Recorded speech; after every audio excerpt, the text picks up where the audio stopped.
Introduce you to Ace. Ace, let's get money. Cashflow. Hey, what's going on? This is Indika, Ace Cash Pile, the certified public accountant, and this is Cashflow, episode 4. This episode is about doing what you love. All right, I got my beautiful wife here as our guest, the CEO of Yuri Fitness, Gabrielle Powell. She's gonna be talking to us about her path to getting that cash flow, increasing that cash flow. All right, so I'm really excited, because she's my partner, she's my teammate, and we work a lot together in both of our businesses in order to increase our cash flow. Because at the end of the day, happy wife, happy life, and most wives like to spend cash. So guys, if you are out there looking for a lady, you might want a lady that's that's trying to be an entrepreneur. All right, so now I'm gonna get into cash tips. All right, I'm gonna talk about saving for retirement. All right, so there's a lot of ways that you can invest, but I want to specifically talk about 401ks, 403bs, and IRAs. All right, and I'm not gonna dig into it too much, but the idea is for you to get started as early as possible, for you to compound that money and take advantage of any programs that your company might have, whether it's a match or whatever advisors that they have there to help you out. All right, and the good programs that they have as far as mutual funds, different mutual funds that they provide. All right, but also you want to have your own financial advisor and open up an IRA account. You can open one up at your bank, or you can find one at probably your local broker. All right, so that's a big thing. And a lot of people talk about Roth, and a lot of people talk about traditional. So traditional, basically saying that you don't pay the taxes now and you pay them later. All right, with the Roth, you pay the taxes now, but everything that you make along the way doesn't get taxed, as long as you don't take any of the money out by 59.5. So the big thing to think about there is, are you making more money now, or are you gonna make more money when you retire? Everybody's situation is different, so again, get with a financial advisor. All right, guys.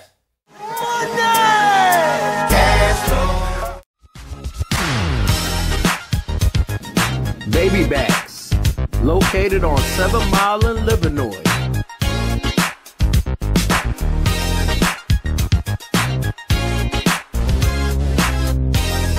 Specialize in high quality ribs, soul food, and assorted desserts. Come on now, you already know.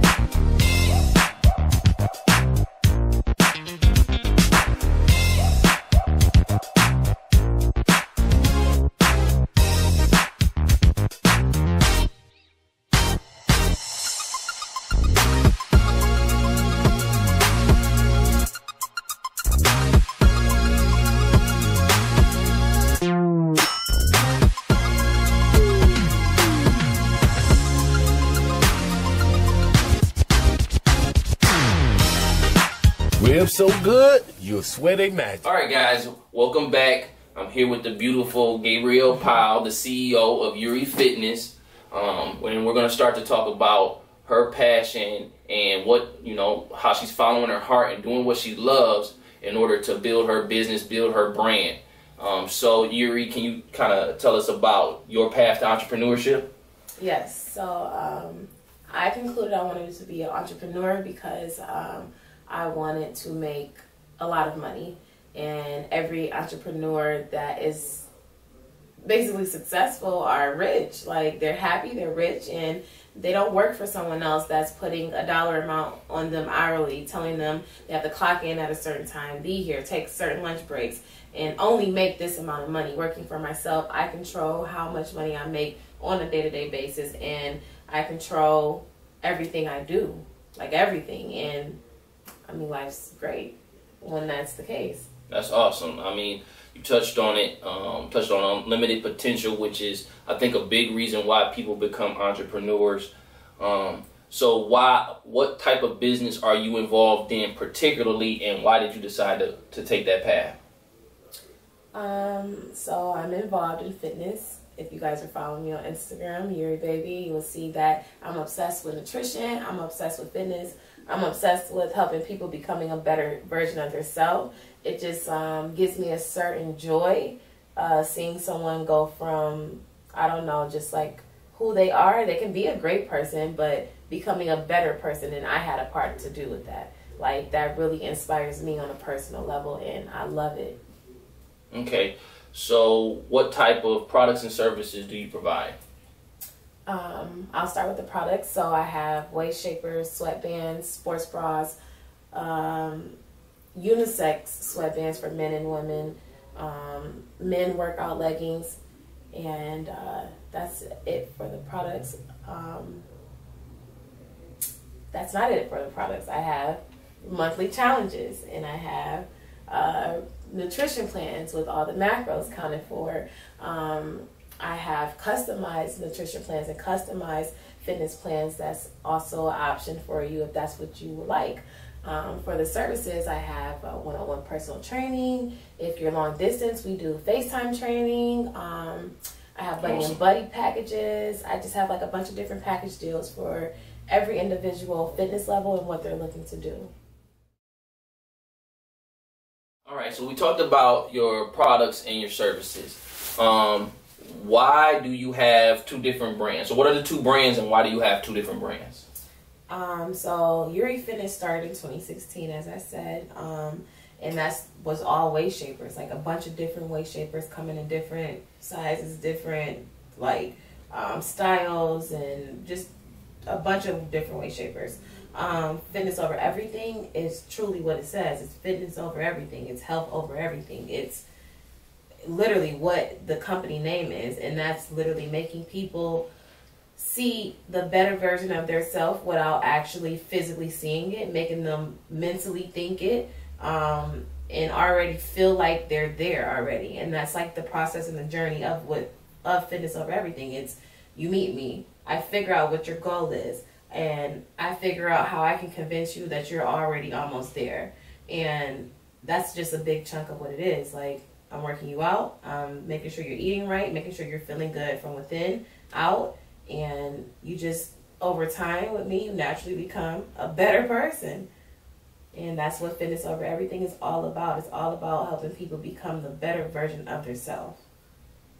That's good. I mean, I think that behind your passion for fitness and health, you have a passion for helping people. Yeah, I could say that. Yeah. And so I think that your big reason for leaving the workforce was really to focus on, to focus on what you really love to do. That being said, how long have you been a full-time entrepreneur, and what kind of led you to that?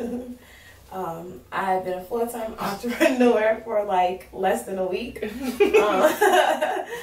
Which is okay. Yeah. Because we talked about side gigs. Yeah, and I have made one of my paychecks within 5 days since me being an entrepreneur within the last 5 days. And it's been awesome. It's been great. And every day, it was always something at work. Like, I was always not doing something right. And because of that, it was like bringing my spirits down, and it was like really messing up my company and how I felt towards my company. I was starting to get really discouraged, and I'm not a quitter, so I still would work, but I would feel so like negative and like down, and I would have these negative thoughts about myself and my company, and I would tell myself like, maybe this won't work, like maybe this isn't what I really want to do. But it was from me working at my job, making a certain dollar amount, clocking in, and absolutely hating what I do. So I had to get out of that, and that comes from self-discipline, though. You got to tell yourself, like, at some point, you got to stop this, and you got to take a risk, and you got to take a big chance, and this jump is gonna work. That's awesome. So you made the transition from this being something that you did on the side to now something that you're doing full time, and you're seeing the cash flow from it. Mm-hmm. That being said, what are some tips? What are 3 tips that you can give to new entrepreneurs, as well as people who've been entrepreneurs for a while, about your path and your journey? Being positive, because you have to stay positive. It's just crucial to your business. Like, so many people are not going to fuck with you, or so many people are not going to support you, including family members, friends, that can be tough. Your spouse, like, anybody cannot support you. Not your spouse. Okay. Anybody cannot support you. And that will bring you down. Like, that will make you feel like your vision and your dream is not anything. It will make you feel like you're nothing almost, because you thought this thing and your idea was a great idea and everybody said it was great, but nobody's supporting you. Nobody's actually believing in you and helping you and telling you, like, I support you, I believe in you, and I'm here for you, and saying these positive words to you to keep you going, to keep you pushing. So the reality is that being an entrepreneur is difficult. And just because you think you got a great idea and you got a great product and service, everybody doesn't always fall in line. Yeah. Everybody doesn't always fall in line. So staying positive, having self-discipline, and knowing how much time and work you have to put behind this, because you can pray every day and you can ask God to bless you with customers and clients, but it's not going to work if you don't put the work in. So how many hours do you think will be sufficient a day? I say an easy 16 hours a day. I say that because, I mean... So twice as much as what you were working at your job. Yeah, twice as much. I'm less free. Like, I have no free time at this point now. Like, I don't have any free time to do anything at all whatsoever. Every moment of my day, I have something to do for my company. Every single moment. Whether it's updating the website, checking inventory, sending out orders, making customized nutrition plans, getting ready for the dietitian program. Like, it's so much stuff I have to do for my company. Actually meeting clients and working them out. I'm never free. I'm never free, ever. Like, it's a great thing to never be free, but I'm always tired. Like, I'm always sleepy. I get about 5 hours of sleep, but I'm okay with that because when I wake up, I got money and I'm happy and I'm doing something I love. Right. And so you also mentioned self-discipline. Do you think that your passion is what is allowing you to have more self-discipline and keep going even when times get tough? Yeah. Yeah, I think because I love fitness, like genuinely just love working out and talking to people. Like, I like the fitness environment. Like, I've always liked that, like sunny, like bright and like happy, and like everyone is physically fit and like they feel good on the inside. They look good. Like that, I've always been like gravitated towards that environment. So I think yeah, I want to keep that around me. I want to keep that energy around me. I want to keep those type of people around me. So it keeps me motivated to find more people like me. So yeah.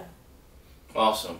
So, you know, based on that and your advice, what are some of the goals that you've set for yourself over the next 12 months, 5 years, and even 20 years from now? You said what? 5 months, 12 years, 20? What is it? 12 months, which is 1 year. Okay. 12 months, 5 years, and 20 years. Okay, so for my year goal, I want to have hired at least 10 employees, meaning I'm making more than enough money to pay other people. So, I mean, I guess really that year goal is to make more money, be more profitable for my company. And also within the next year, I don't want anybody in the Detroit area to question who Yuri Fitness is, what I have to offer, or what I bring to the table when I'm talking to you, or how I can benefit you. I want them to automatically think of Yuri when they think about fitness. Like, I want them to call me. I want that to be like the main thing within the next year. My 5-year goals. My 5-year goals is to have already made $1 million, been 2 years into being a millionaire, and just constantly going for more. After I make that $1 million, it's time to make $1 billion. Like, that's the goal. Like, that's the mindset I want to keep myself in. And for the next 20 years, I want my company to be Beachbody. That's what I want my company to be in 20 years. I want Fitness Over Everything to be like Beachbody. I want to have so many people like me on my site that it's just it's truly a big thing. Like, I want to take this to a whole nother level. And I also, within the next 20 years, I want to have started so many different nonprofit things for kids, for women. I want to have been able to go to different countries and give back. Like, I really truly want to give back to the Black community. I want to give back to countries that are third world countries, like they don't have access to everything that Americans have access to. I want my company to make such a positive impact in this world within the next 20 years that it's mind-blowing. Awesome. So how do people find you? How do they get in contact with you and find you on social media?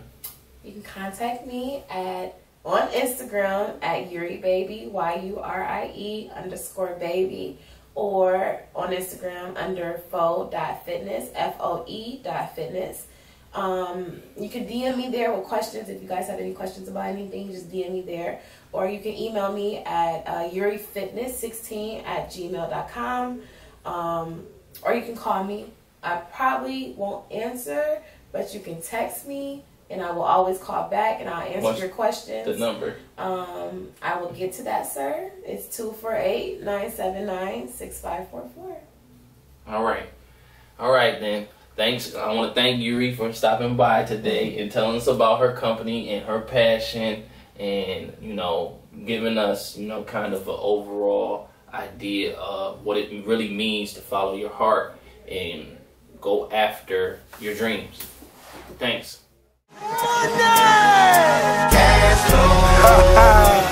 It's too easy.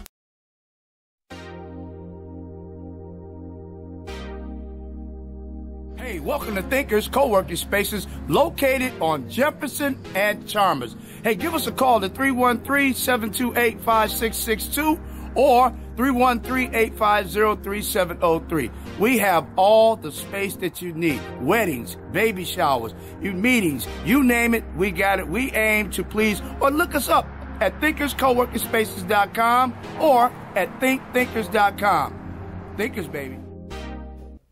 All right, welcome back again, guys. So now we're to one of my favorite segments, Secure the Bag. All right, now this week I'm gonna talk about life insurance. Okay, no more GoFundMe's, please. Okay, fellas, that's too late in the game. We talk about life insurance, and there's two things I want to point out. All right, number one is protecting your assets. Those are things like your home or your business, right? If you have a key employee or a key business partner, you guys should have life insurance policies on each other, because your cash flow is going to be massively disrupted if something happens to the other person, all right?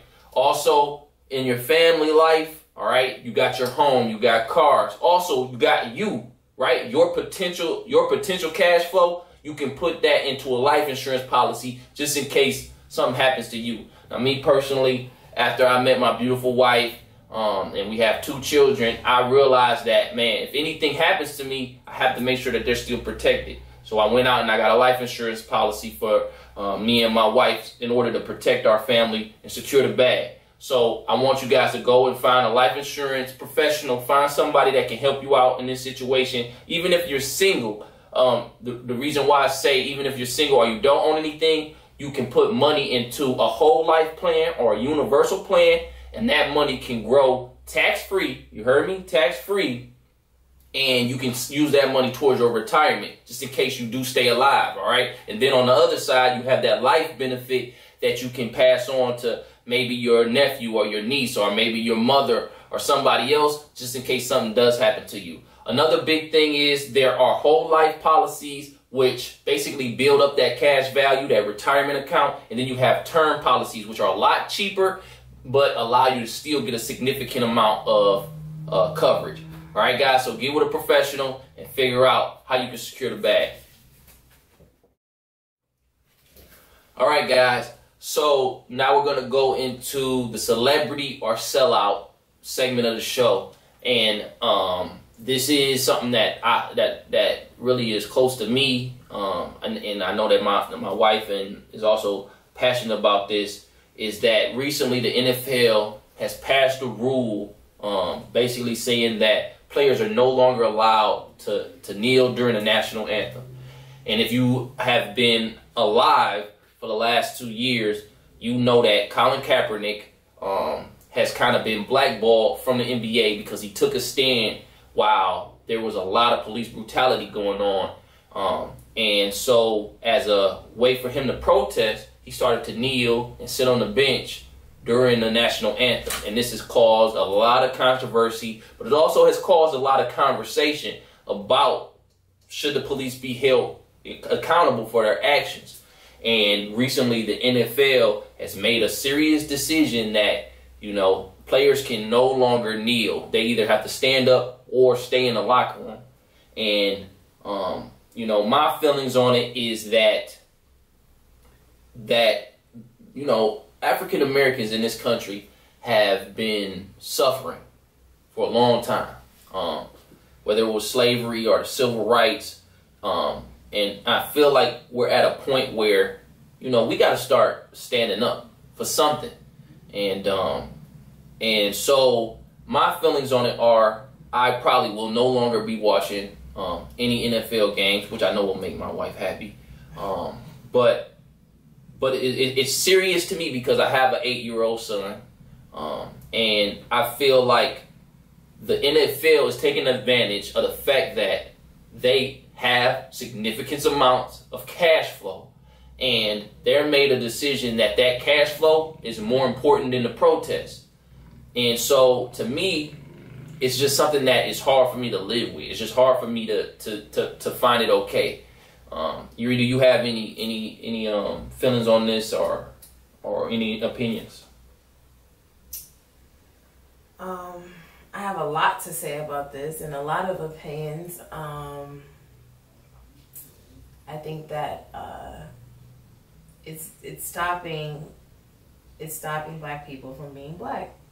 That's what I honestly think. I think that the NFL is saying it's not okay to stand up for something that's being done wrong in a racist content or like a racist situation, and that's not okay. Like, that's not okay no matter Black or Hispanic or Arabic. Like, if someone that we look up to protect us and our kids, like, we're telling our kids to call 911 when you are in danger, when you are hurt, when you are anything bad going on. So the people that we're calling to protect us are hurting us because of our skin color, and because of an NFL player took a stance for that, it's a problem. Why is that a problem? Like, I mean, that sucks. Like, that's sad. That's sad. Like, that makes me terrified for Sydney, for my son. Like, I'm terrified for him when he grows up, because not only can he not be protected by who America is telling us to call for protection, but if he says anything, he can also be hurt. So he can't stand up for himself. He can't say anything, and he can't call 911. Like, come on now. Like, I'm lost for words. I mean, at this point, I just need to protect my son. I need to protect my son. And so, I think the point is that it's about what Kaepernick was standing up for. I can understand if people are offended by someone not, you know, standing and putting their hand over their heart for the national anthem. And so, but I also have to look at the reason why it was done, right? If we think about history, you know, you had Black people sitting in restaurants that legally they weren't supposed to sit in. We had Black people sitting on buses where legally they weren't supposed to sit. And now we have Kaepernick, and it's not even a law. Like, we have Kaepernick kneeling during a time where people are now saying, well, you have to stand up.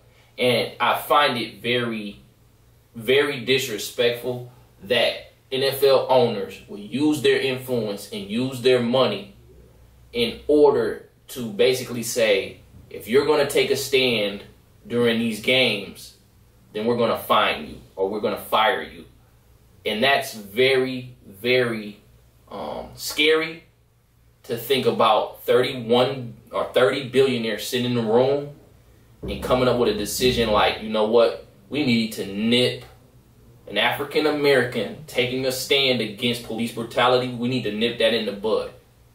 Like, for them to be able to sit in the room and say, and then come to an agreement on it. Like, for them to be like, yep, this is what we're going to do. We're going to stop these guys from addressing something that is affecting their community and something that's affecting people that they probably love, we're going to nip that in the bud. And by the way, we're paying them millions of dollars, so they're going to listen to us. It's kind of scary. I agree with Gabrielle that it's scary. It's scary that the amount of cash flow or the amount of money that these guys generate can cause them to be able to just kind of ignore the reasoning behind the movement.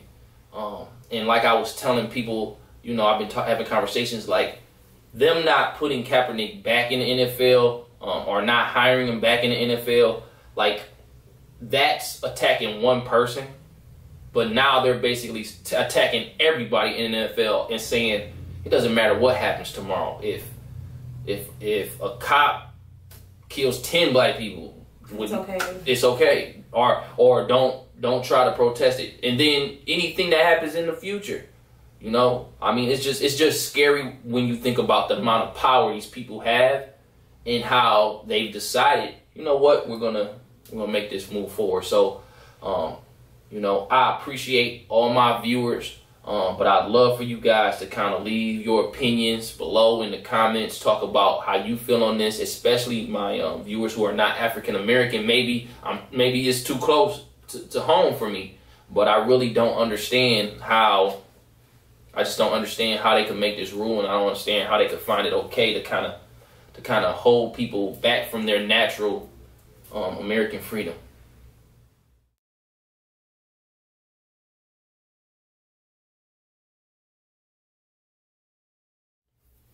All right, guys. So this kind of wraps up episode 4. I want to thank Yuri, Gabrielle Powell, for coming out, and talking to us about her love, her passion. So before we go, there's some points I want to make. Number 1 is ask yourself, what's your passion? What is it that you would do for free, right? And then think deep and hard on how you can monetize that, okay?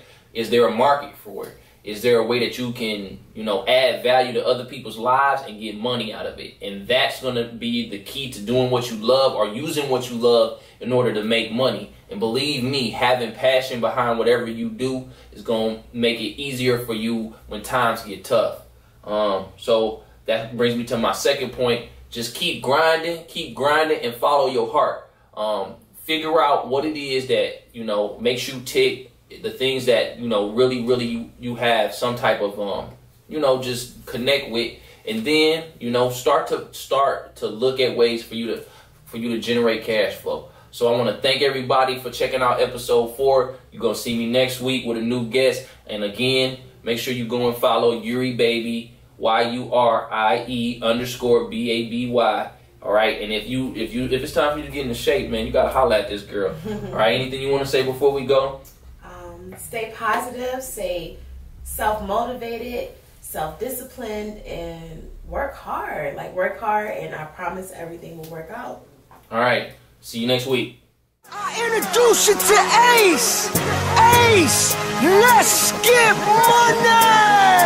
Cashflow.